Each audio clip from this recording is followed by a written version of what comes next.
Magandang hapon po sa lahat. Ang iyong lingkod ay dito po sa Kartilya ng Katipunan. KKK, Kartilya ng Katipunan. So ito po mga kapatid, ang ni God Andres Bonifacio.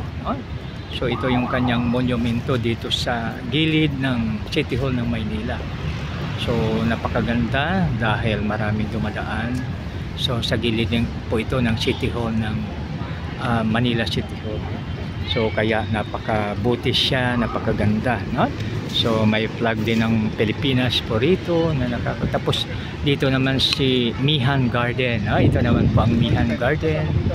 So ito po maganda siya, no? May mga niyog pang matataas, no? So pag halimbawa sa yung kwan pa, pwede kong akyatin ito at magbuko po tayo kasi may mga bunga pa ng buko, oh. So ang sarap, tingnan natin, i-focus po natin. Yan, may bunga pa, oh, may bunga ng buko, no?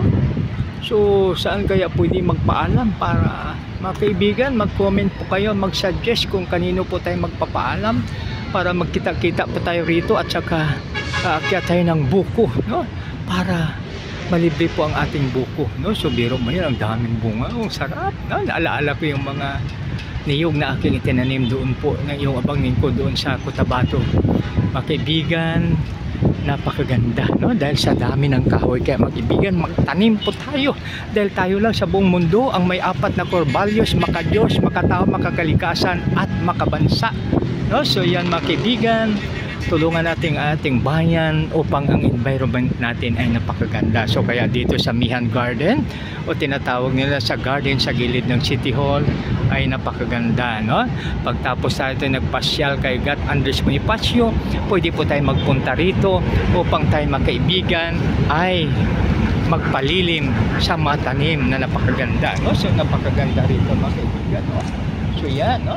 So maraming mga tao dito na nagpapahinga, no? Kasi yan, may mga ibon din po, no? So may mga ibon, ay ganda talaga, no? So tapos dito may buri pa. Ayan, grabe, may pa, pwede na tayong magata rito mga kaibigan. Pwede tayong magata pag may malaglag, pwede kayong kumuha kung mayroong malaglag, no? Kaya tingnan ang buko, no? Yan, tapos mayroon pa siyang buri mga kaibigan. Ang buri na ito ay binalot na ng kuwan. Ito mga kaibigan ay pwede gawing buri wine o kaya yung tuba wine. So ito mga kaibigan, pwede ito, pero binalot na pala ng kuwan. Ngayon lang po ako nakakita mga kaibigan na ang buri ay buri po ito sa Ilonggo. Iwan ko, mag-comment po kayo kung ano sa Tagalog, ano sa English, pero pag sa Ilonggo ito ay buri, no? Dalawang puno pero binalot na po siya ng pan. Ng ano ba ito, no?